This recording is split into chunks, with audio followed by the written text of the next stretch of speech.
Brett Okamoto with one of the most annoying fighters on the UFC roster, Michael Chiesa, UFC welterweight up here in Edmonton. And let's start there. What are you doing up in Edmonton this weekend, Mike? I'm just doing some guest fighter festivities.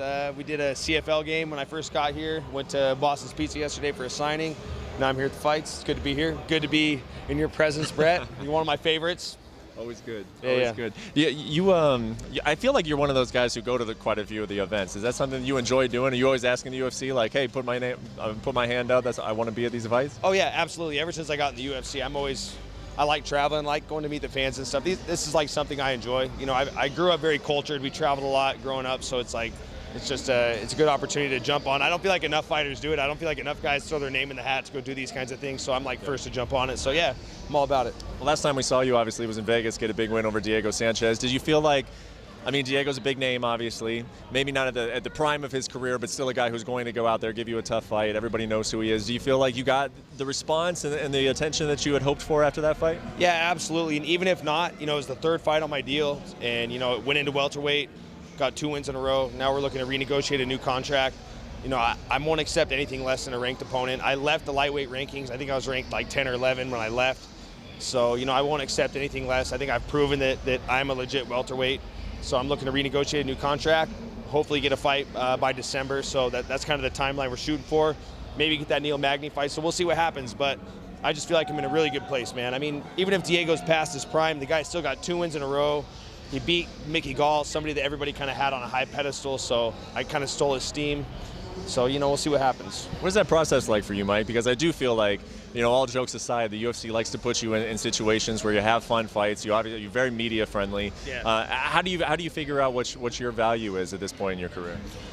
Just by my performances, man. Like, I always show up, I always fight. You know, I've always been a company man, and I'm not going anywhere. You know what I mean? I'm UFC till the end. At this stage of my career, being 31.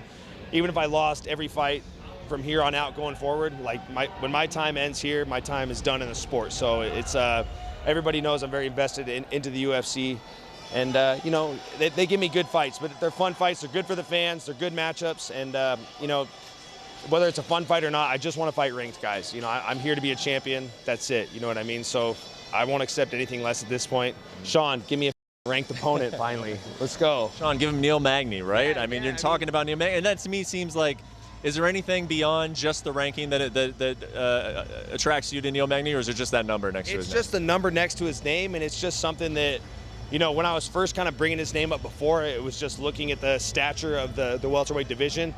He wasn't matched up. He was available. He was kind of lower on the top 15, so I'm like, oh, that makes sense. You know what I mean? I should be fighting a ranked guy.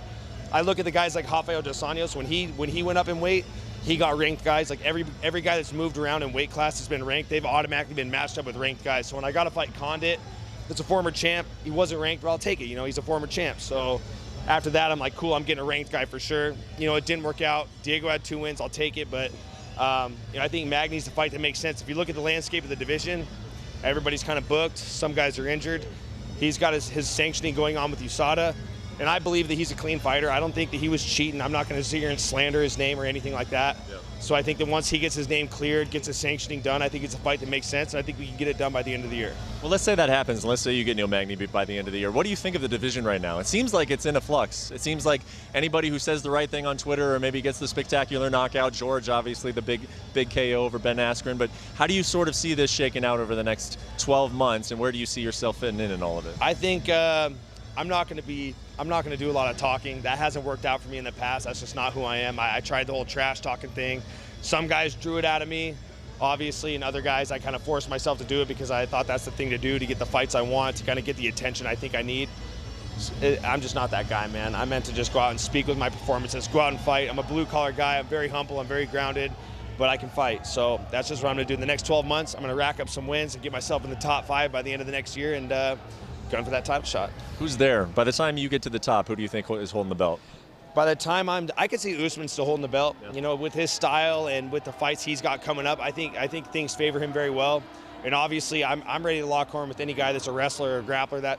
That plays right into my wheelhouse. So we'll see what happens. But whoever's there, I'll be ready for him. Well, the main card's coming up. I think I got to let you go. You got good seats out there, right? But hey, We did a little interview here in the back, right? You want to hug it out? Is that what you want to hug it out? All right. God, what a guy. God, this is a crowning moment in my career. It was difficult for me, but we got through it, right? Brett gave me some attention, man. No, man, appreciate it. Thank you so much. Enjoy the rest of your night, Mike.